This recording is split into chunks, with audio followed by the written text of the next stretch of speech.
Do the Zionists have any historical claim to the lands of Israel? Of course, but I would not say that the Jewish claim, or the Zionist claim, is the only claim or the main claim. I say that it is a claim among many others. Certainly the Arabs have a much greater claim because they've had a longer history of inhabitants, of actual residents in Palestine, than the Jews did. If you look at the history of Palestine, there's been some quite interesting work done by biblical archaeologists.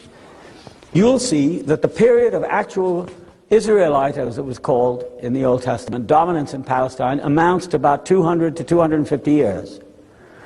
But there were Moabites, there were Jebusites, there were Canaanites, there were Philistines, there were many other people in Palestine at the time and before and after.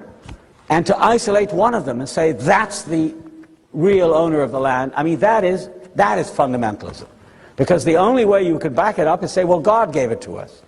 Yes, but I mean, Christians think that God gave it to them, and Muslims think that God gave it to them. I mean, that's not a rational argument.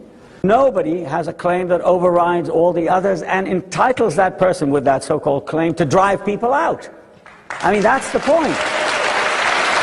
I mean, Jews have a claim, and I've never denied that. Of course they do.